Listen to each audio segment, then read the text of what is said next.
Mom, मैं अपने घर वापस जाना चाहती हूँ। बेटा तुम्हारे डैड दुबई से आ जाएंगे तो वो दो टोक सुल्तान से बात करेंगे। आप हर इशू में डैड को इन्वॉल्व क्यों करती हैं? कैसे ना इन्वॉल्व करूं? कभी तुम डिवोर्स लेने की बात करती हो, कभी वापस घर जाने की बात करती हो। आखिर तुम जिंदगी में चाहती क्या हो? जानती हूँ मैंने जिंदगी में बहुत सी गलतियां की हैं और सुल्तान से शादी भी उन्हीं में से एक है। लेकिन अब मुझे हर कदम सोच समझ के उठाना है। आप क्यों नहीं समझ रही कि डैड को इन्वॉल्व करके मामला ठीक होने की बजाय और बिगड़ जाएंगे? वो गुस्से के इतने तेज हैं और सुल्तान उनसे बढ़कर है।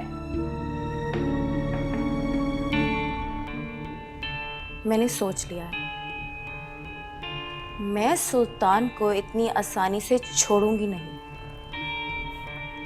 उसे पाने के लिए मैं अपनी जान से खेलेंगी हूँ, जान से। और इतनी आसानी से उसे किसी और का होने दूं? ऐसा हो नहीं सकता। मैं अपनी जंग अब खुद लड़ूंगी और ऐसा करने से आप लोग मुझे रोक नहीं सकते। क्या करोगी तुम?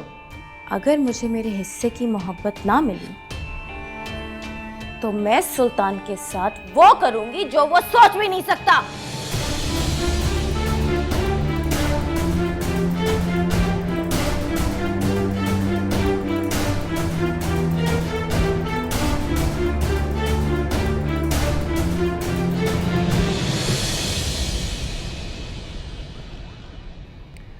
तुम खुद ही वापस आ गई, वरना मैं आ रहा था तुम्हें लेने के लिए। वापस कैसे ना आती? कब तक अपने हस्बैंड को और घर को इग्नोर करती? चलो शुक्र है तुम्हें रियलाइज तो हुआ कि तुम्हारा एक घर भी है और एक हस्बैंड भी है। तुम्हें कब रियलाइज होगा कि इस दुनिया में तुम्हारी एक बीवी है जिसका ख्याल रखना तुम्हारा फर्ज है?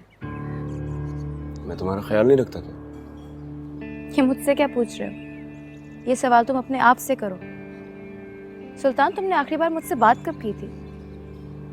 मेरे माँ बनने की भी खबर शायद तुम्हें बीत जाने दी है। तुम नाराज होकर खुद गई थी ना, मैंने तुम्हें जाने के लिए तो नहीं कहा था।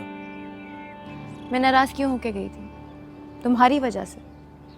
मैंने तुम्हें शादी के दूसरे दिन बताया था कि अगर तुम नाराज होकर इस घर से जाओगी मैं तुम्हें मनाने नहीं आऊंगा। अच्छा छोड़ो, कोई और बात करते हैं। चाय पियो, ठंडी हो जाएगी।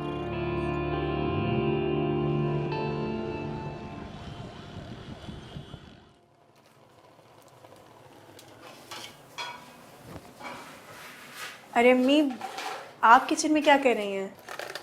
नजर नहीं आ रहा क्या कर रही हो?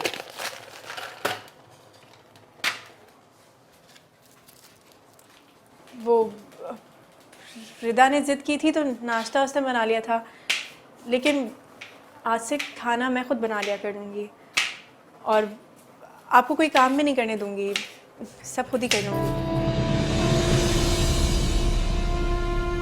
शादी के दूसरे दिन ही इस घर की हर चीज पे हक जताना शुरू कर दिया।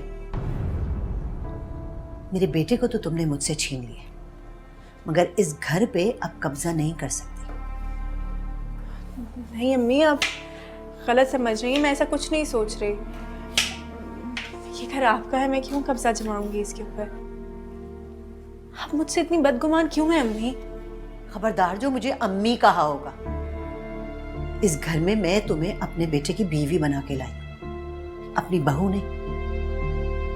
पता नहीं तुम जैसी लड़कियों को कौन से हरबे आते हैं जो मासूम लड़कों को बेवकूफ बना लेती हो, अपने जाल में फंसा लेती हो। मेरा बेटा तुमसे शादी की जिद में मुझसे इतना बागी हो गया था कि मुझे छोड़ के हमेशा के लिए दुबई जाने का सोच रहा था।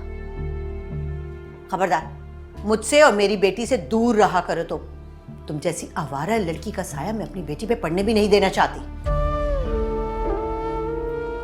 आवारा? हाँ, आवारा। जो लड़की सारी उम्र पराए घरों में और हॉस्टल्स में रुलती रही हो, जिसके माँ बाप खानदान का कुछ पता ना हो, उसको माशरा क्या कहता है? आवारा ही कहता है।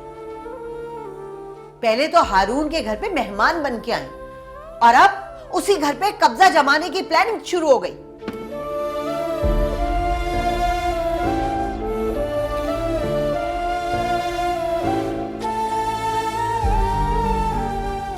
आपको किस तरह यकीन दिलाऊं? मैं आपसे आपका बेटा छीनने नहीं आई। हारून आपके हैं और आप ही के रहेंगे। मैं तो बहुत इज्जत करती हूँ आपकी। जिसकी खुद को इज्जत ना हो वो दूसरों की क्या इज्जत करेगा?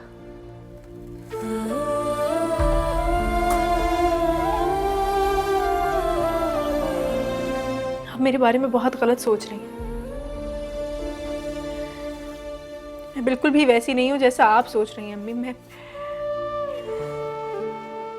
आपकी हर बात मानूंगी, सारी उम्र आपकी ताबेदार बन के रहूंगी, लेकिन प्लीज मुझसे अम्मी कहने का हक मत छीने। खबरदार, जो मेरे सामने मीठी मीठी बातें की होंगी, इन बातों से तुम हारून को काबू कर सकती हो, मुझे नहीं। पता नहीं किस किस्म की लड़कियां होती हो तुम लोग और कैसे हरबे इस्तेमाल करती हो।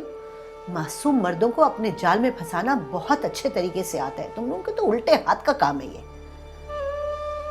लेकिन याद रखना, तुम्हारी इन मीठी मीठी बातों में मैं हरगिज भी नहीं आने वाली, और ना ही तुम्हारी इन बातों की वजह से तुम्हें अपनी बहू तस्लीम करूंगी।